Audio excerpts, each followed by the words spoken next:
Hi, എൻ്റെ പേര് ബീന എന്നാണ്. അപ്പം ഞാൻ ട്രിവാൻഡ്രത്ത് തന്നെ ഉള്ളതാണ്. ട്രിവാൻഡ്രത്ത് 2000 തൊട്ട് ട്രിവാൻഡ്രം സെറ്റിൽഡാണ് വിത്ത് ഫാമിലി. ഓക്കെ, പിള്ളേരൊക്കെ ഇവിടെ തന്നെ പഠിക്കുന്നു. അച്ഛനമ്മ ഹസ്ബൻഡ് ഒക്കെ എല്ലാവരുമായിട്ട് ട്രിവാൻഡ്രത്ത് താമസിക്കുന്നു. അപ്പോൾ ബേസ് ശരിക്കും പറഞ്ഞാൽ കൊല്ലമാണ്, പക്ഷേ ട്രിവാൻഡ്രം ആണ് ഇപ്പോൾ കുറച്ച് നാളായിട്ട് താമസിക്കുന്ന സ്ഥലം.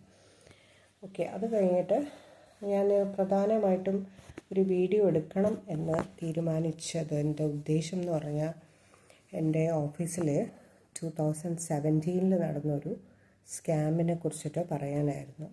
ഓക്കെ, അതിപ്പം കുറേ നാളായിട്ട് ഞാൻ ആലോചിക്കുന്നു ഇങ്ങനെ ഒരു വീഡിയോ എടുക്കണമെന്ന്. പക്ഷേ എല്ലാ സൈഡിൽ നിന്നും എല്ലാവരും ഒരു ഡിസ്കറേജ് ചെയ്തുകൊണ്ടിരിക്കുമായിരുന്നു, അങ്ങനെയൊന്നും എടുത്തിടണ്ട, പിന്നെ നമുക്ക് തന്നെ അത് പ്രശ്നമാവും, പിന്നെ എന്തിനാണ് വെറുതെ എടുത്തിടുന്നത്, 2017 നടന്നതല്ലേ എന്നൊക്കെ പറഞ്ഞിട്ട് പല സൈഡിൽ നിന്നും. പിന്നെ ഈ പറഞ്ഞ പോലെ എനിക്കൊരു കോൺഫിഡൻസ് ഇല്ല. ഞാൻ വീഡിയോയിൽ സംസാരിക്കുമ്പോൾ എൻ്റെ വോയിസ് ഭയങ്കര ഹാർഡാണ്. പിന്നെ ഞാൻ ഒട്ടും ഫോട്ടോജനിക് അല്ല, വീഡിയോയ്ക്ക് എൻ്റെ ഫേസ് ഒട്ടും ഭയങ്കര ബോറായിരിക്കും എന്നൊക്കെ പറഞ്ഞു. അങ്ങനെ പല കാരണങ്ങൾ കൊണ്ട് ഞാനിങ്ങനെ ബാക്കിലോട്ട് നിൽക്കുമായിരുന്നു. പക്ഷേ ഇപ്പം ഞാൻ തന്നെ റിസ്ക് എടുത്ത് അങ്ങ് വീഡിയോ ചെയ്യാമെന്ന് വിചാരിച്ചു. ബിക്കോസ് എനിക്കിത് ഈ ഒരു സംഭവം ഒന്ന് അറിയിക്കണം. എന്നുവെച്ചാൽ ഇനി ആർക്കെങ്കിലും അങ്ങനെയൊക്കെ എന്തെങ്കിലും സംഭവിച്ചാൽ, അല്ലെങ്കിൽ ഇങ്ങനെ ഒരാൾ വന്ന് അപ്രോച്ച് ചെയ്ത് കഴിഞ്ഞാൽ നമ്മൾ എന്തൊക്കെ ശ്രദ്ധിക്കണം, എങ്ങനെയൊക്കെ നോക്കണം. ഇതിപ്പം ഒറ്റ വീഡിയോയിൽ നിൽക്കുമെന്ന് തന്നെ എനിക്കറിയത്തില്ല, കുറച്ച് ലെങ്തി ആയി പോവും. പക്ഷേ കുറച്ച് കാര്യങ്ങൾ ഞാൻ അടുത്ത വീഡിയോയിലുമായിട്ടൊക്കെ ഷെയർ ചെയ്യാം. പക്ഷേ ഇത് ഞാനൊരു ഔട്ട്ലൈൻ, ഒരു മൊത്തത്തിലുള്ള കാര്യം ഞാൻ പറയാം. ഓക്കെ, അപ്പം 2017 ഞാനിവിടെ മെഡിക്കൽ കോളേജിൻ്റെ അടുത്ത് തന്നെ ഞാനും എൻ്റെ 2 ഫ്രണ്ട്സും ഒക്കെ ആയിട്ട് ഒരു എഡ്യൂക്കേഷണൽ ഇൻസ്റ്റിറ്റ്യൂഷൻ പോലെ, ട്രെയിനിങ് ഇൻസ്റ്റിറ്റ്യൂഷൻ സ്റ്റാർട്ട് ചെയ്തു. അപ്പം എൻ്റെ പേര് ബ്ലൂ നൈൻ എന്നായിരുന്നു. ഓക്കെ, അപ്പോൾ അപ്പം എന്താണെന്ന് വെച്ച് കഴിഞ്ഞാൽ നമുക്ക് ലാംഗ്വേജ് ട്രെയിനിങ്, പിന്നെ ഈ സിവിൽ മെക്കാനിക്കലിൻ്റെ പുതിയ ടൂളിൻ്റെയൊക്കെ സർട്ടിഫിക്കേഷൻ കോഴ്സ്, അതിൻ്റെ ട്രെയിനിങ് ഒക്കെ ആയിട്ടായിരുന്നു നമ്മൾ പ്ലാൻ ചെയ്തത്. അപ്പോൾ അതങ്ങനെ സ്റ്റാർട്ട് ചെയ്ത് കുറച്ച് മാസം കഴിഞ്ഞപ്പോൾ എൻ്റെ കൂടെ എൻ്റെ ബിസിനസ് പാർട്ട്ണറായിട്ടുള്ള ഒരു ആൾ പറഞ്ഞു, അവൻ്റെ ഒരു ഫ്രണ്ട് പോളണ്ടിൽ വരുന്നുണ്ട്. അപ്പം അവനിങ്ങനെ ഒരു ബിസിനസ് ടൈപ്പിനെ കുറിച്ച് പറഞ്ഞു. അപ്പം നമുക്കത് നോക്കിയാലോ എന്ന്. അപ്പം ഞാൻ പറഞ്ഞു, വരട്ടെ, നമുക്കത് നല്ലതാണെങ്കിൽ നോക്കാമല്ലോ എന്ന് പറഞ്ഞു. അപ്പോൾ ആ പയ്യൻ വന്ന് ആദ്യം ഫോണിൽ കൂടെയൊക്കെ കുറേ സംസാരിച്ചു. അപ്പം നമുക്ക് ഇത് ശരിയാവില്ല എന്നുള്ളൊരു തോന്നലായിരുന്നു. പിന്നെ ആ പയ്യൻ പിന്നെയും പറഞ്ഞു, ഭയങ്കര സിൻസിയറായിട്ടൊക്കെ നമ്മളെ കൺവീൻസ് ചെയ്ത് സംസാരിച്ചപ്പോൾ നമ്മൾ പറഞ്ഞു ഓക്കെ എന്ന് പറഞ്ഞു. അങ്ങനെ നമ്മളത് ആ പയ്യൻ നാട്ടിൽ വന്ന് നമ്മൾ നേരിട്ട് കണ്ട് സംസാരിച്ചു ഒക്കെ ചെയ്തപ്പോഴത്തേക്ക് നമ്മൾ ഓക്കെ ടൈപ്പ് ചെയ്യാം എന്നുള്ളൊരിതിൽ. അപ്പോൾ ആ പയ്യൻ പോളണ്ടിൽ അവിടെ തന്നെ പഠിച്ചു, അവിടെ തന്നെ IBM ജോലി ചെയ്യുന്നു എന്നാണ് പറഞ്ഞത്. കുറേ നാളായിട്ട് IBM വർക്ക് ചെയ്യുന്നു. അപ്പോൾ ഈ പയ്യന് എന്തോ അന്ന് 24-25 ഇയേഴ്സാണ് ഉള്ളത്. കോഴിക്കോട് പാലസ് റോഡിലാണ് താമസം. അപ്പം ഞാനിപ്പോൾ എന്തായാലും പേര് ഇപ്പം പറയുന്നില്ല, ഞാൻ പിന്നെ പറയാം. ഓക്കെ, അപ്പം അങ്ങനെ നമ്മൾ ടൈപ്പ് ചെയ്തു എന്ന് പറഞ്ഞു കഴിഞ്ഞാൽ കുറേ ദിവസത്തെ ഡിസ്കഷൻ. പിന്നെ അത് കഴിഞ്ഞിട്ട് ഈ പയ്യൻ്റെ അടുത്ത് നമ്മൾ എന്തെല്ലാം ഡോക്യുമെൻറ്റ്സ് ഇവിടുന്ന് ഒരു ആളിനെ വിടണം എന്നുണ്ടെങ്കിൽ എന്തൊക്കെ വേണം, പേപ്പേഴ്സ് വേണം എന്നൊക്കെ ഉള്ളത് പറയുന്നു. ആ പയ്യൻ അങ്ങോട്ട് അവിടുത്തെ ഓഫീസിൽ വിളിച്ച് പറയുന്നു. അപ്പം അവർ പേപ്പേഴ്സും കാര്യങ്ങളൊക്കെ അയച്ചു കൊടുക്കുന്നു വിത്ത് മറ്റേ സീലും സിഗ്നേച്ചറും ഒക്കെ ആയിട്ട്. എംബസിയുടെ എന്തോ ലെറ്റർ വേണം എന്ന് ഞങ്ങൾ പറഞ്ഞു. അപ്പം എംബസിയുടെ letter with seal and signature. അപ്പോൾ ഇതൊക്കെ നമ്മൾ വിശ്വസിക്കുമല്ലോ. അപ്പോൾ ഇതെല്ലാം തന്നു. ഇതെല്ലാം നമ്മൾ പിന്നെ എന്തൊക്കെ ഡോക്യുമെൻ്റ് നമ്മൾ വേണമെന്ന് പറയുന്നു എല്ലാം ചെയ്യും. പിന്നെ അത് കഴിഞ്ഞിട്ട് അവിടുത്തെ ജോബ് ഓപ്പണിങ്സ് ഉള്ള കമ്പനിയുടെ ഡീറ്റെയിൽസ്, പേര്, അവിടുത്തെ കമ്പനിയുടെ വീഡിയോ, പിന്നെ ഏത് പൊസിഷനിൽ എന്തൊക്കെ ഡ്യൂട്ടീസാണ് എന്നൊക്കെ ഉള്ളതും എല്ലാം ഡീറ്റെയിൽ ആയിട്ട് നമുക്ക് അയച്ചു തരുവാണ്. പിന്നെ അവിടെ ഉള്ളൊരു അവിടുത്തെ ഓഫീസിൽ പോളണ്ടിലുള്ള അവിടുത്തെ ഓഫീസിൻ്റെ ഒരു ആൾ സായിപ്പാണ്. പിന്നെ ഒരു ലേഡി ഉണ്ടായിരുന്നു അവിടെ ഉള്ളത് തന്നെ. അപ്പോൾ ഇവരൊക്കെ ആയിട്ട് നമ്മൾ വീഡിയോ കോൾ ചെയ്യുന്നു, സംസാരിക്കുന്നു, എല്ലാം ചെയ്യുന്നുണ്ട്. അങ്ങനെ ഇവിടുന്ന് നമ്മൾ ഇപ്പം ആദ്യം തന്നെ അവൻ്റെ ഫ്രണ്ട്സിന് നമ്മൾ ഓഫീസ് വഴി അപ്ലൈ ചെയ്യാൻ കൊണ്ടുവന്നു. അപ്പം പിന്നെ നമുക്ക് കൂടുതൽ വിശ്വാസമാകുമല്ലോ. ഓക്കെ, അപ്പം അങ്ങനെ കൊണ്ടുവന്നു. നമ്മൾ വഴി അപ്ലൈ ചെയ്തു. നമ്മൾ തന്നെ വഴി തന്നെ ഫണ്ട് നമ്മളെ അക്കൗണ്ടിലേക്ക് ട്രാൻസ്ഫർ ചെയ്ത് തരുന്നു. അപ്പം പിന്നെ നമുക്ക് വിശ്വാസമായി. പിന്നെ ഞാൻ എൻ്റെ റിലേറ്റീവ്സും ഫ്രണ്ട്സും പിന്നെ കൂടെയുള്ള പാർട്ട്നേഴ്സ് അവരുടെ ഫ്രണ്ട്സ് കാര്യങ്ങൾ, അപ്പോൾ ജോബല്ലേ, അപ്പോൾ ആൾക്കാരെ എങ്ങനെയെങ്കിലും ഒന്ന് പോയി രക്ഷപ്പെടണം എന്നുള്ള ഒരു മൈൻഡിൽ ഇരിക്കുന്നുണ്ട്. കുറേ ആപ്ലിക്കേഷൻ വന്നു. അപ്പം ആപ്ലിക്കേഷൻ എല്ലാം അറ്റസ്റ്റഡ് കോപ്പീസ് വേണമെന്ന് പറഞ്ഞു. നമ്മളിതെല്ലാം അറ്റസ്റ്റ് ചെയ്ത് അവരെ കൊണ്ട് അറ്റസ്റ്റ് ചെയ്യിപ്പിച്ചിട്ട് അയച്ചു കൊടുക്കുന്നു. അപ്പം ഇതെല്ലാം ചെയ്യുന്നു. പിന്നെന്താണ് ജോബ് ഓഫർ. പിന്നെ അത് കഴിഞ്ഞിട്ടൊരു 2-3 മാസം കഴിഞ്ഞിട്ട് അയച്ചു. ഒരു 2 മാസമൊക്കെ കഴിഞ്ഞപ്പോഴത്തേക്കും ഓക്കെ ഇവർ എലിജിബിൾ ആണെന്ന് അവിടെ നിന്ന് വിളിച്ച് പറയുന്നു. നമ്മളപ്പം ജോബ് ഓഫർ അവർ തന്നെ അവർ കോപ്പി അയച്ചു തന്നു ആദ്യം. എന്നിട്ട് ഇവരെന്തോ ചെയ്തു, ഈ അവിടെ നിന്ന് പോളണ്ടിൽ നിന്ന് ഈ അവിടുത്തെ ഒരു ഒഫീഷ്യൽ ഒരു ഹെഡാണ്, റിക്രൂട്ട്മെൻറ്റ് ഹെഡാണെന്നൊക്കെ പറഞ്ഞിട്ട് ഒരു സായിപ്പ് നമ്മുടെ നാട്ടിൽ വന്നു. ആദ്യമായിട്ടാണ് അയാൾ കേരളത്തിൽ വരുന്നത് എന്ന് പറഞ്ഞു. അപ്പോൾ നാട്ടിൽ വന്നു. ഈ ഓഫർ ലെറ്റർ എല്ലാം അയാൾ കൂടെ കൊണ്ടുവന്നു, ഒറിജിനൽ ഓഫർ ലെറ്റർ കൂടെ കൊണ്ടുവന്ന് നമ്മുടെ ഓഫീസിൽ വന്ന് എല്ലാ കാൻഡിഡേറ്റ്സിനെയും ഇയാൾ പേഴ്സണലി കണ്ട് ഓഫർ ലെറ്റർ കൊടുത്തു. ജോബിൻ്റെ ഡീറ്റെയിൽസ് എല്ലാം എക്സ്പ്ലെയിൻ ചെയ്ത് കൊടുത്തു. എല്ലാം ചെയ്തു. ഭയങ്കര പിള്ളേരും ഹാപ്പി, അയാളും ഹാപ്പിയൊക്കെ ആയിട്ട് പോയി. ഈ പൈസ എല്ലാവരുടെയും കയ്യിൽ നിന്ന് ഇത്ര ദിവസം ആകുമ്പോഴത്തേക്കും പൈസ എല്ലാവരും, അപ്പോൾ ഓഫർ ലെറ്റർ കൊടുത്തല്ലോ, ഓഫർ ലെറ്റർ കൊടുത്തു കഴിയുമ്പം പൈസ കൊടുക്കണമല്ലോ. അപ്പം മിക്ക കുട്ടികളും ബാങ്ക് ട്രാൻസ്ഫർ ആണ് ചെയ്തത്. ചിലവർ കൊണ്ട് ഇതടച്ചു. അപ്പം ഞാനാണ് കൂടുതലും റെസിപ്റ്റിൽ സൈൻ ചെയ്തത്. പിന്നെ എൻ്റെ കൂടെ ഉള്ളവർ 2-3 റെസിപ്റ്റിൽ വേണ്ടി സൈൻ ചെയ്തിട്ടുള്ളൂ. അപ്പം പക്ഷേ കൂടുതൽ നമ്മുടെ റിലേറ്റീവ്സും ഫ്രണ്ട്സും കാര്യങ്ങളും ഒക്കെയാണ് ഈ വരുന്നത്. അപ്പോൾ എങ്ങനെയെങ്കിലും പോയി രക്ഷപ്പെടണ്ടേ. അപ്പം അങ്ങനെ അപ്പോൾ ഈ പൈസ എല്ലാം നമ്മൾ ഈ പയ്യൻ്റെ പേരിൽ, നമ്മളുമായിട്ട് ഇടയ്ക്ക് നിന്ന പയ്യൻ്റെ പേരിലേക്ക് ട്രാൻസ്ഫർ ചെയ്ത് കൊടുക്കണം എന്ന് പറഞ്ഞു. ആ പയ്യൻ്റെ പേരിലോട്ട് നമ്മൾ ബാങ്കിൽ കൊണ്ടിട്ട് ഡെപ്പോസിറ്റ്, അന്ന് ഈ ജിപേയും കാര്യങ്ങളും ഒന്നും ഇല്ലല്ലോ, ഡയറക്റ്റ് ബാങ്കിൽ കൊണ്ട് അക്കൗണ്ടിലോട്ട് ട്രാൻസ്ഫർ ചെയ്ത് അക്കൗണ്ടിലോട്ട് ഡെപ്പോസിറ്റ് ചെയ്യും. നമ്മൾ അതിൻ്റെ സ്ലിപ്പ് ഒഫീഷ്യലി ഫയൽ ചെയ്യും. ഇതാണ് ആ ഒരു സ്ലിപ്പാണ് നമുക്ക് പിന്നെ ഒരു രക്ഷയായിട്ട് വന്നത്. അങ്ങനെ ചെയ്തു. പിന്നെ ഓഫർ ലെറ്റർ കിട്ടി. കുറച്ച് ഒരു 2 മാസം കൂടി കഴിഞ്ഞപ്പോഴത്തേക്കും ഇവർക്ക് വിസ സബ്മിറ്റ് ചെയ്യണം എന്ന് പറഞ്ഞു. വിസ സബ്മിഷനുള്ള കാര്യങ്ങളൊക്കെ ഈ പയ്യൻ തന്നെ വിളിച്ച് പറഞ്ഞു. അതിനുള്ള വിസ ഫീസ് വാങ്ങിച്ചു. പിന്നെ വിസ ഫീസ് വാങ്ങിച്ചു, അതിനുള്ള ഡോക്യുമെൻറ്റ്സ് എല്ലാം കൊടുത്തു. പിന്നെ ഈ പയ്യൻ തന്നെ എല്ലാവരുടെയും പാസ്പോർട്ട് കളക്ട് ചെയ്ത് കൊണ്ട് എംബസിയിൽ അവിടുത്തെ ഓഫീസിൻ്റെ ലെറ്ററും കൂടി വെച്ച് എംബസിയിൽ സബ്മിറ്റ് ചെയ്യണം എന്ന് പറഞ്ഞു. അതെല്ലാം കളക്ട് ചെയ്ത് പിള്ളേർ എന്നെ കൊണ്ട് കൊടുത്തു.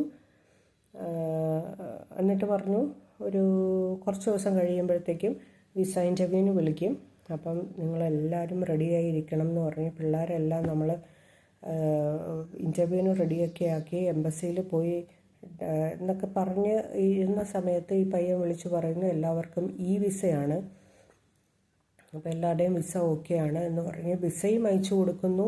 അതിൻ്റെ കൂട്ടത്തിൽ ടിക്കറ്റും അയച്ചു കൊടുക്കുന്നു. മനസ്സിലായില്ലേ? അപ്പം വിസയും ടിക്കറ്റും കൂടെ വന്നപ്പം നമ്മൾ സംശയിക്കുമോ? ഇല്ല. അപ്പം വിസയും വന്നു, ടിക്കറ്റും വന്നു, പിള്ളേർ ഹാപ്പി, പോകാനുള്ള തയ്യാറെടുപ്പുകളെല്ലാം എല്ലാവരും റെഡി ആയിക്കൊണ്ടിരിക്കുന്നു. അത് കഴിഞ്ഞിട്ട് പിള്ളേർ പോകുന്നതിൻ്റെ ഒരു ദിവസം മുൻപ് തൊട്ട് ഈ പയ്യനെ വിളിച്ചിട്ട് കിട്ടുന്നില്ല. ഞങ്ങൾ കോണ്ടാക്ട് ചെയ്യാനൊന്നും നോക്കിയിട്ട് കിട്ടുന്നില്ല. അപ്പോൾ പിന്നെ നമ്മൾ വിളിച്ച് നോക്കി എല്ലാം ചെയ്തപ്പോൾ ഇതെന്താ ഇങ്ങനെ, പയ്യൻ ഇനി എന്തെങ്കിലും അപകടം പറ്റിയോ എന്നൊക്കെയുള്ളൊരു ഡൗട്ട്ഫുൾ ഇതിൽ ഇങ്ങനെ ഇരുന്നിട്ട് പിന്നെ ഓരോ ഫ്രണ്ട്സിനെയൊക്കെ മാറി മാറി ആ പയ്യൻ്റെ കൂടെയുള്ള റിലേറ്റീവ്സിനെ ഫ്രണ്ട്സിനെയൊക്കെ കുറേ പേരെയൊക്കെ അപ്ലൈ ചെയ്തിട്ടുണ്ടല്ലോ, അവരെയൊക്കെ വിളിച്ച് ചോദിച്ചപ്പം പറഞ്ഞു ഇല്ല, ആ പയ്യൻ എന്തോ ഒരു റിലേറ്റീവ് പറഞ്ഞു ആ പയ്യൻ ഇന്നലെ പോളണ്ടിലേക്ക് പോയെന്ന്. എന്നുവെച്ചാൽ ഒരു ദിവസം മുന്നേ പോളണ്ടിലേക്ക് തിരിച്ചു പോയി, എന്തോ അത്യാവശ്യം വന്നു അങ്ങനെ. അപ്പോൾ ഞാൻ വിചാരിച്ചു ഓക്കെ, എന്തെങ്കിലും അത്യാവശ്യം വന്നിട്ടായിരിക്കും, പെട്ടെന്ന് പോവേണ്ടി വന്നതായിരിക്കും എന്നൊക്കെ. പക്ഷേ പയ്യൻ പറഞ്ഞു വെച്ചിരുന്നത് എന്തുവാ, ഇവർ പോകുന്നതിൻ്റെ അന്ന് ഒന്നെങ്കിൽ ഈ പയ്യൻ വന്ന് ഇവരെ ഫസ്റ്റ് ബാച്ചിനെ പിക്ക് ചെയ്തുകൊണ്ട് പോകും, അല്ലെങ്കിൽ മുംബൈയിൽ ഈ പയ്യനോ അല്ലെങ്കിൽ നേരത്തെ വന്ന സായിപ്പോ വന്നിട്ട് പിക്ക് ചെയ്തിട്ട് പോകുന്നതാണ്. അപ്പം നമ്മൾ കൊച്ചി, അപ്പം എന്നോട് പറഞ്ഞു, ഞങ്ങളോട് പറഞ്ഞു ഫസ്റ്റ് ബാച്ച് അല്ലേ, അപ്പം ചേച്ചിയും ചേട്ടനും എന്ന് വെച്ചാൽ ഞാനും ഹസ്ബൻഡും കൂടി കൊണ്ട് മുംബൈ വരെ ഒന്ന് വിട്ടു കൊടുക്കണം എന്ന് പറഞ്ഞു. അപ്പോൾ ഞങ്ങൾ പറഞ്ഞു ഓക്കെ. അങ്ങനെ എല്ലാവർക്കും കൂടെ ആയിട്ട് ഫ്ലൈറ്റൊക്കെ എല്ലാവരും കൂടെ ആയിട്ട് എയർപോർട്ടിൽ പോയി. അപ്പോൾ അവിടെ പോയി നമ്മൾ ചെക്ക് ഇൻ ചെയ്യാൻ നിന്നപ്പോഴത്തേക്കും അവിടുത്തെ ഓരോ ഓഫീസർ വന്നിട്ട് ഭയങ്കര ഡൗട്ട്ഫുള്ളായിട്ടൊക്കെ സംസാരിച്ചു. ഓക്കെ, ഇത് ഭയങ്കര ക്വസ്റ്റ്യനിങ് ഒക്കെ ആയിരുന്നു. അപ്പോൾ പിന്നെ നമുക്ക് ഭയങ്കര ഒരു എന്താണ് അപ്സെറ്റായി എല്ലാവരും, ഇതെന്താ ഇങ്ങനെ. അപ്പം അല്ല, അപ്പോൾ അവർ പറഞ്ഞതെന്ന് വെച്ചാൽ നമുക്കൊരു മെയിൽ കിട്ടി, ഇങ്ങനെ ഒരു എന്താണ് ഒരു ഗ്രൂപ്പ് ഇങ്ങനെ നോക്കുന്നുണ്ട്, അപ്പം വിസയൊക്കെ റിയൽ അല്ല എന്നൊക്കെ എന്തോ ഇങ്ങനെ എന്തോ ഒരു മെയിൽ വന്നു എന്ന് പറഞ്ഞു. അപ്പം നമുക്ക് ആകെപ്പാടെ എല്ലാവരും അങ്ങ് വല്ലാതായി. അപ്പോൾ കൂടെ പോകാൻ നിന്ന 2 പിള്ളേർ ഉണ്ടായിരുന്നു, ഈ ഗ്രൂപ്പിൽ തന്നെ ഫസ്റ്റ് ബാച്ചിലുള്ളതാണ്. അപ്പോൾ ആ 2 പിള്ളേരോട് ഞങ്ങൾ കാര്യങ്ങൾ പറഞ്ഞപ്പം അവർ പറഞ്ഞു, അവർ നമ്മളെ സമാധാനിപ്പിച്ചു. ഓക്കെ, നമുക്ക് നോക്കാം, വെയിറ്റ് ചെയ്യുക, ടെൻഷൻ അടിക്കണ്ട. അപ്പം ബാക്കിയുള്ളവരെല്ലാവരും ഭയങ്കര ഒരു ചൂടാവാനുള്ള ഒരു ഇതിൽ നിൽക്കുമായിരുന്നു. ഈ 2 പിള്ളേരാണ്, 2-3 പിള്ളേരാണ് നമ്മളെ കൂടെ മനസ്സിലാക്കി നിന്നത്. അപ്പോൾ അവരോടൊക്കെ എന്നും നന്ദിയും സ്നേഹവും എല്ലാം ഉണ്ടാവും. അവരൊന്നും നമ്മളെ ഒന്നും പറഞ്ഞുമില്ല, നമ്മളെ കൂടെ നിൽക്കുമായിരുന്നു. അത് കഴിഞ്ഞ് നമ്മൾ ഇവരെന്തായാലും മുംബൈ വരെ വിടുമല്ലോ, അപ്പം പാസ്പോർട്ടിൻ്റെ ആവശ്യമില്ലാത്തതുകൊണ്ട് നമുക്ക് മുംബൈയിൽ പോവാം. അപ്പം നമ്മൾ മുംബൈ പോയി, അവിടെ നിന്നാണ് പിന്നെ കണക്ഷൻ ഫ്ലൈറ്റ് പോളണ്ടിലേക്ക് എത്താനായിട്ട്. അപ്പം കൊച്ചി ടു മുംബൈ നമ്മളെയും കൂടെ ഇവരുടെ കൂടെ പോയി. അവിടെ പോയി കഴിഞ്ഞപ്പോഴത്തേക്കും പിന്നെ നമുക്ക് ഭയങ്കര ഇവരെ വിട്ടാൽ ശരിയാവുമോ എന്നൊക്കെയുള്ളൊരു ഭയങ്കര ഒരു കൺഫ്യൂഷനോ അല്ലെങ്കിൽ ടെൻഷനോ ഒക്കെ ആയി ഭയങ്കര. പിന്നെ ഞാനും ഹസ്ബൻഡും കൂടി പറഞ്ഞു പോകണ്ട, ആരും കയറി എന്തെങ്കിലും പ്രശ്നമായി കഴിഞ്ഞാൽ പിന്നെ. അപ്പോൾ അവിടെയൊക്കെ ഇവിടെ കൊച്ചി എയർപോർട്ടിൽ നിന്ന് ഓൾറെഡി അവിടെ ഇൻഫോം ചെയ്ത് കഴിഞ്ഞു, ഇങ്ങനൊരു കുറച്ച് കുട്ടികൾ വരുന്നുണ്ടെന്ന് പറഞ്ഞു. അപ്പോൾ ഞങ്ങൾ പറഞ്ഞു വേണ്ട, പോണ്ട എന്ന് പറഞ്ഞിട്ട് അന്ന് രാത്രി കുറേ പേർക്കൊക്കെ നമ്മളവിടെ അക്കോമഡേഷനൊക്കെ റെഡിയാക്കി കൊടുത്തു. പിറ്റേന്ന് തിരിച്ചിങ്ങ് ട്രിവാൻഡ്രം കൊണ്ടുവരാമെന്ന് വിചാരിച്ചിട്ട്. അങ്ങനെ പിന്നെ നമ്മൾ എങ്ങനെയെങ്കിലും അവരെ ഒന്ന് സമാധാനിപ്പിച്ച് കാര്യങ്ങളൊക്കെ പറഞ്ഞ് മനസ്സിലാക്കാൻ നോക്കി. കുറേ പേർക്ക് മനസ്സിലാവും, കുറേ പേർക്ക് മനസ്സിലാവത്തില്ല. അവരൊക്കെ ഇപ്പോഴും ഇപ്പം ഇത്രയും വർഷം കഴിഞ്ഞിട്ട് 2017 നടന്ന ഒരു സംഭവമാണ്. ഇപ്പോഴും ഈ ഇത്രയും വർഷം കഴിഞ്ഞിട്ടും കുറേ പേർക്കൊന്നും നമ്മളെ ഇപ്പോഴും മനസ്സിലാക്കാൻ പറ്റിയിട്ടില്ല. ഇപ്പോഴും ഭയങ്കരമായിട്ട് നമ്മൾ ഫോൺ വിളിക്കും, തെറി വിളിക്കും, പിന്നെ വീട്ടിൽ നിന്ന് ഇറങ്ങാൻ സമ്മതിക്കില്ല. എൻ്റെ ഇടയ്ക്ക് കുറേ പ്രശ്നങ്ങളൊക്കെ നടന്നു. എന്ന് വെച്ചാൽ അല്ലെങ്കിൽ ഞങ്ങളെവിടെയും ജോലിക്ക് പോകാൻ സമ്മതിക്കില്ല, വർക്ക് ചെയ്യാൻ സമ്മതിക്കില്ല. നമ്മളെവിടെയും ഹസ്ബൻഡ് വർക്ക് ചെയ്തുകൊണ്ടിരുന്ന സ്ഥലത്ത് നിന്ന് ഇവർ ആ ജോലി കളയിപ്പിച്ചു. എന്ന് പറഞ്ഞാൽ ഓഫീസിൻ്റെ വീഡിയോയും ഒക്കെ എടുത്ത് പിന്നെ ആ ഓഫീസിലേക്കൊക്കെ അയച്ചു കൊടുത്തു. അവിടെ നിന്ന് ജോലി കളയിപ്പിച്ച് എന്നെയും വർക്ക് ചെയ്യാൻ സമ്മതിക്കില്ല. അങ്ങനെയൊക്കെ കുറേയൊക്കെ നമ്മളെ. അപ്പോൾ ഇവർ ആലോചിക്കുന്നില്ല, ഇവരുടെ പൈസ ഒക്കെ അവൻ കൊണ്ടുപോയി, ആ പൈസ എല്ലാം അവൻ അടിച്ചുകൊണ്ട് പോയി. ഓക്കെ. അപ്പം നമ്മൾ എന്തെങ്കിലും, നമ്മളാണ് നാട്ടിൽ നിൽക്കുന്നത്, നമ്മളെവിടെയും ഒളിച്ചോടിയിട്ടില്ല, നമ്മളെവിടെയും മുങ്ങിയിട്ടില്ല. മുങ്ങിയതെല്ലാം ആ പയ്യനാണ്. പക്ഷേ ഇത് ഇവർക്ക് പറഞ്ഞാൽ മനസ്സിലാവത്തില്ല. ഇവർക്കില്ല, കിട്ടിയവനെ കട്ടവനെ കിട്ടിയില്ലെങ്കിൽ കിട്ടിയവനെ തല്ലുക എന്നുള്ള ഒരു ആറ്റിറ്റ്യൂഡാണ്. അപ്പം നമ്മളെ കിട്ടി, നമ്മളെ ഹരാസ് ചെയ്യുന്നു, നമ്മളെ ചീത്ത വിളിക്കുന്നു, നമ്മളെ ഭീഷണിപ്പെടുത്തുന്നു, ഫോൺ വിളിക്കുന്നു, പാതിരാത്രിയൊക്കെ ഫോൺ വിളിക്കുന്നു. എന്നിട്ട് പറയുന്നു നിങ്ങളെല്ലാവരും കൂടെ ആത്മഹത്യ ചെയ്താൽ നമ്മളിത് വേണ്ടാന്ന് വയ്ക്കാം, നമ്മൾ പൈസ വേണ്ടാന്ന് വയ്ക്കാം. അങ്ങനെ കുറേ ഇത്. അപ്പോൾ ആൾക്കാർ ഇതൊക്കെ എങ്ങനെയാണ്? അപ്പം ഇവർക്ക് പൈസ ഇങ്ങനെയാണ് പറയുന്നത്. പൈസ തന്നില്ലെങ്കിൽ, ഞാൻ പറഞ്ഞു, പൈസ അവൻ്റെ കയ്യിലാണ്, അവനെ എല്ലാവർക്കും അറിയാം, എല്ലാവരും കണ്ടിട്ടുണ്ട്. അല്ലെങ്കിൽ അവൻ്റെ വീട് ഇതാണ്, നിങ്ങൾ പോയി ഒന്ന് അന്വേഷിച്ച് നോക്ക്. അപ്പോൾ പോയവരെന്താ, അവിടെ ചെന്നപ്പോൾ ഈ അച്ഛൻ ഭയങ്കര ബിസിനസ്സുകാരനാണ്, അമ്മ ഡോക്ടറാണ്, വലിയ കൊട്ടാരം പോലത്തെ വീടൊക്കെയാണെന്ന് പറയാണ്. നമ്മളെ വീഡിയോ സഹിതം അവൻ്റെ ഫാമിലിയെയും വീടിനെയും എല്ലാം കാണിച്ചു തന്നത്. പക്ഷേ അവിടെ ചെന്ന് കഴിഞ്ഞപ്പോൾ ഞങ്ങളും പോയപ്പോൾ അവൻ്റെ അച്ഛനും അതല്ല, വീടും അതല്ല, ഒന്നുമല്ല, എല്ലാം മാറ്റി കാണിച്ചിരിക്കുന്നു. എല്ലാവരെയും ഇവൻ മാറ്റി കാണിച്ച് നമ്മളോട് ഭയങ്കര സ്നേഹമായിട്ട് അനിയനെ പോലെ നിന്ന്, എന്ന് വെച്ചാൽ അത്രയും ഒരു ഫാമിലി മെമ്പറിനെ പോലെ എന്നോട് പറയും, മാം, അല്ലെ ഇടയ്ക്ക് ചേച്ചിയെന്ന് വിളിക്കും, ഇടയ്ക്ക് മാമെന്ന് വിളിക്കും. ചേച്ചി, എനിക്ക് ചേച്ചിയുടെ വീട്ടിൽ മട്ടൻ കറി വേണം എന്ന് പറഞ്ഞ് ഞാൻ വീട്ടിൽ കൊണ്ടുവന്ന് മട്ടനൊക്കെ നമ്മൾ വെച്ച് കൊടുത്തു. ഭയങ്കര സ്നേഹത്തോടെ ഒക്കെ നിന്ന്. എന്നിട്ട് ലാസ്റ്റിൽ ഇവൻ ഈ പണിയാണ് കാണിച്ചത്. ഇവൻ സ്റ്റാമ്പ് ചെയ്ത്, ഈ പാസ്പോർട്ട് കളക്ട് ചെയ്ത് സ്റ്റാമ്പ് ചെയ്ത് വിസയോ അതിൻ്റെ അകത്ത് എല്ലാം ഫേക്കാണ്. ഓക്കെ. അപ്പം ഇവൻ എന്താ സംഭവം എന്ന് പറഞ്ഞാൽ, ഈ പൈസ അടിച്ചുകൊണ്ട് പോയല്ലോ, പിന്നെ നമ്മളൊരു പ്രശ്നത്തിന് പോവരുത്. അപ്പം നമ്മളെ എങ്ങനെയെങ്കിലും ഇതിൽ കൊടുക്കണം, മനസ്സിലായില്ല? അതിനാണ് ഇവൻ എയർപോർട്ടിലേക്ക് മെസ്സേജ് അയക്കുന്നു, പോലീസ് സ്റ്റേഷനിലേക്ക് മെസ്സേജ് അയക്കുന്നു, ഇങ്ങനെ ഒരു ഓഫീസിൻ്റെ അവർ ഇതാണ് കാണിച്ചത് എന്നൊക്കെ പറഞ്ഞിട്ട്. അവൻ അവിടെ പോളണ്ടിൽ അങ്ങ് പോയിട്ട് എവിടെയോ ഇരുന്നിട്ട് അവൻ ഈ മെസ്സേജൊക്കെ ഇവർക്ക് പോലീസ് സ്റ്റേഷനിലേക്കും എയർപോർട്ടിനും ഒക്കെ അയക്കുവാണ്. എന്നിട്ട് ഇതെല്ലാം എടുത്ത് ഏഷ്യാനെറ്റിലും ഒക്കെ ഈ പിള്ളേരെല്ലാം കൂടെ ഓഫീസിൻ്റെ ഇതൊക്കെ എടുത്ത് ഏഷ്യാനെറ്റിലും ഒക്കെ ഇട്ടു. എന്നിട്ട് ഏഷ്യാനെറ്റ് ക്രൈമിലോ എന്തോ. എന്നിട്ട് എന്താ സംഭവം എന്ന് പറഞ്ഞാൽ, ഞാൻ ആലോചിക്കുന്ന അതല്ല, ഈ ഏഷ്യാനെറ്റ് ക്രൈം എന്നൊക്കെ പറയുന്ന അവർക്കൊരു ആരെങ്കിലും ഒരു വീഡിയോയോ അല്ലെങ്കിൽ എന്തെങ്കിലും കൊടുത്തു കഴിഞ്ഞാൽ അവരിതെടുത്തങ്ങ് പബ്ലിഷ് ചെയ്യുമോ? അവരന്വേഷിക്കത്തില്ലേ? അറ്റ്ലീസ്റ്റ് ആ പോലീസ് സ്റ്റേഷനിൽ പോയെങ്കിലും ഒന്ന് ചോദിക്കണമല്ലോ, ഇങ്ങനെ ഒരു കേസുണ്ടോ, അല്ലെങ്കിൽ ഇങ്ങനെ ഒരു ക്രൈം നടന്നോ, അല്ലെങ്കിൽ ഇങ്ങനെ ഒരു പ്രശ്നമുണ്ടോ എന്നൊക്കെ ഉള്ളത്. ഇതൊന്നും അന്വേഷിക്കത്തില്ല. അവരെടുത്ത് പബ്ലിഷ് ചെയ്തു. അവസാനം പിന്നെ ഹസ്ബൻഡ് ജോലി പോയി, അങ്ങനെ. അപ്പം ഇവർ ഇപ്പം നമ്മളെ പൈസ തിരിച്ചു വേണം എന്നുള്ളതല്ല ഇവരുടെ പ്രയോറിറ്റി.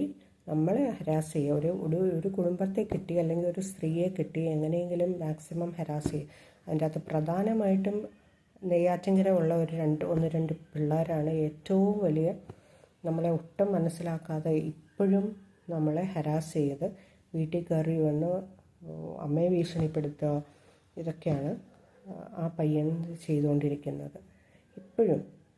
ഇപ്പോഴും നമ്മളെ എങ്ങനെയൊക്കെ ഹരാസ് ചെയ്യും. എന്നാൽ ആ പയ്യന്, എൻ്റെ ഈ പാർട്ട്ണർ എന്ന് പറയുന്ന അവർ കുറച്ച് പൈസ കൊടുത്തു. ഇനി വളരെ കുറച്ച് പൈസ, അത് ആ കുറച്ച് പൈസ എന്ന് പറഞ്ഞു കഴിഞ്ഞാൽ 45,000 എന്തോ ഉണ്ട്. എൻ്റെ ഹസ്ബൻഡ് ജോലി ചെയ്തുകൊണ്ടിരുന്നത് ഏതാണ്ട് 45 അല്ലെങ്കിൽ 50 അത്രയും ആയിരുന്നു അന്നത്തെ സാലറി. ഒരു 3 മാസം വെയിറ്റ് അല്ലെങ്കിൽ 1 മാസം ഇത് വാങ്ങിച്ചുകൊണ്ട് പോലെ. ഇത് ഞാൻ കൊടുത്ത, എന്നെ ഓഫീസിൽ വന്ന് ഉപദ്രവിക്കാനായിട്ട് ശ്രമിച്ച് എന്നെ ഓഫീസിൽ ലോക്ക് ചെയ്ത് ഞാൻ പോലീസ് സ്റ്റേഷനിൽ വിളിച്ചപ്പോഴാണ് ഈ പയ്യൻ എന്നെ തുറന്നു വിടുന്നത്. അപ്പോൾ എന്നിട്ട് വാങ്ങിച്ചുകൊണ്ട് പോയ ചെക്ക് കയ്യിൽ ഈ പൈസ കിട്ടിയിട്ടും, ഈ ഫ്രണ്ടിൻ്റെ അച്ഛൻ പൈസ കൊടുത്തിട്ടും ഇത് ചെക്ക് തിരിച്ചു കൊടുക്കാതെ അല്ലെങ്കിൽ ചെക്ക് എനിക്ക് കൊണ്ടു തരാതെ ഈ പയ്യൻ പിന്നെ ചെക്കും കയ്യിൽ വെച്ചിട്ട് പിന്നെയും പൈസയ്ക്ക് വേണ്ടി ഇപ്പോഴും ഓരോ പ്രശ്നങ്ങളുണ്ടാക്കി നടക്കുന്നുണ്ട് ഇപ്പോഴും. ഓക്കെ, ഇപ്പം നമുക്ക് എന്താണെന്നറിയാം. ഇപ്പോൾ അതിൻ്റെ അകത്തുള്ള ഒരു 80% ആൾക്കാർക്കും എന്താ നടന്നതെന്നറിയാം. 80% ആൾക്കാർക്കും സംഭവം എന്താണെന്നറിയാം. ഓക്കെ, അപ്പം അങ്ങനെയൊക്കെ കാര്യം നടന്നിട്ടും ഇപ്പോഴും ഞാൻ ആരുടെയും പേര് പറയുന്നില്ല. പക്ഷെ പറയാനുള്ളൊരു അവസരം വരും. അപ്പോൾ ഇതൊക്കെയാണ് സംഭവം. അപ്പം ഇനി ഞാനിത് പറയാനുള്ളൊരു കാര്യം, ഇനി കുറേ കാര്യങ്ങളുണ്ട്. ഇതിപ്പോൾ ഈ വീഡിയോ തന്നെ കുറച്ച് ലെങ്തി ആയി പോയതുകൊണ്ട് ഞാനത് നിർത്താൻ നോക്കുന്നതാണ്. അടുത്തൊരു കാര്യത്തിൽ ഞാൻ ഇവൻ എന്തൊക്കെ കാണിച്ചിട്ടാണ് പറ്റിച്ചത് എന്നൊക്കെ. അപ്പോൾ നാട്ടുകാരിത് അറിയണ്ടേ. അപ്പം ഒരാളിങ്ങനെ ടൈപ്പിന് വരിക, ഇങ്ങനെയൊക്കെ പ്രവർത്തിക്കുക, ഇങ്ങനെയൊക്കെ. പക്ഷേ ഇത് കഴിഞ്ഞിട്ട് ഇവൻ ഒരുപാട് പേരെ പറ്റിച്ചു. കൊല്ലത്ത്, കോട്ടയത്ത്, പിന്നെ ഏതൊക്കെയോ സ്ഥലങ്ങളിൽ ഇവനെ പോലീസ് ഓടിച്ചിട്ട് പോലീസ് പിടിക്കും, പുറത്തിറങ്ങും, പിന്നെയും ആൾക്കാരെ പറ്റിക്കും, പിന്നെയും പോലീസ് പിടിക്കും, പുറത്തിറങ്ങും, ആൾക്കാരെ പറ്റിക്കും. ഇത് തന്നെയാണ് ഇപ്പോഴും അവൻ്റെ ജോലി. ഓക്കെ, അപ്പം അവന് എല്ലാ പിന്നെ സ്ഥലത്തും ഇവനെക്കുറിച്ച് പരാതിയുണ്ട്. അപ്പം അതൊക്കെ പിന്നെ പേപ്പറിലും സോഷ്യൽ മീഡിയയിലൊക്കെ വന്നപ്പോഴാണ് കുറേ പേരെങ്കിലും നമ്മളെ ഒന്ന് മനസ്സിലാക്കാൻ ശ്രമിച്ചത്. അത് മനഃപൂർവ്വം മനസ്സിലാക്കില്ല എന്ന് പറഞ്ഞ് നടക്കുന്ന കുറച്ച് പേരുണ്ട്.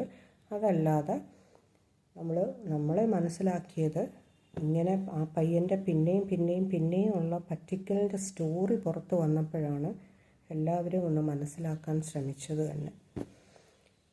അപ്പോൾ ഇങ്ങനെയുള്ള ആൾക്കാർ എന്തെങ്കിലും ടൈപ്പ് കാര്യങ്ങൾ, ജോയിൻറ്റ് വെഞ്ചർ ഇതൊക്കെ ആയിട്ട് വന്നു കഴിഞ്ഞാൽ കണ്ണും അടച്ചെടുക്കരുത്. എനിക്കൊരു സ്വഭാവം ഉണ്ടായിരുന്നു 2017 വരെ.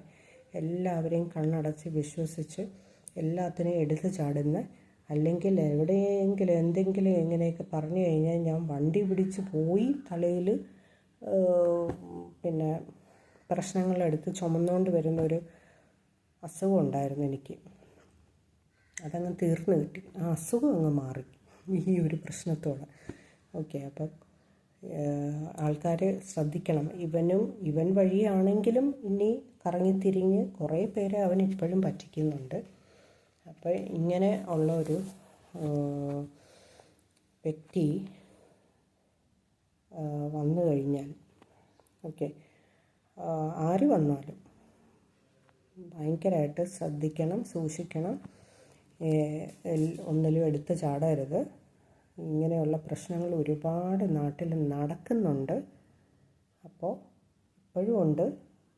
ഇപ്പോഴും അവനും ഉണ്ട്. അപ്പം ഞാനിതിപ്പോൾ അങ്ങ് നിർത്തുവാണ്. ഒരുപാട് കാര്യങ്ങൾ പറയാനുണ്ട്, പക്ഷേ നമുക്ക് ഒരുപാട് നീണ്ട വീഡിയോ ആണ്. അപ്പോൾ കേൾക്കുമ്പം നിങ്ങൾക്ക് തന്നെ മടുപ്പ് തോന്നുമല്ലോ. അപ്പോൾ അതുകൊണ്ട് ഞാൻ ഇപ്പോൾ ഇവിടെ നിർത്തുന്നു. അടുത്തൊരു വീഡിയോ ആയിട്ട് ഇവൻ്റെ തന്നെ കുറേ പറ്റിപ്പ് സ്റ്റൈലൊക്കെ ഞാൻ പറഞ്ഞുതരാം.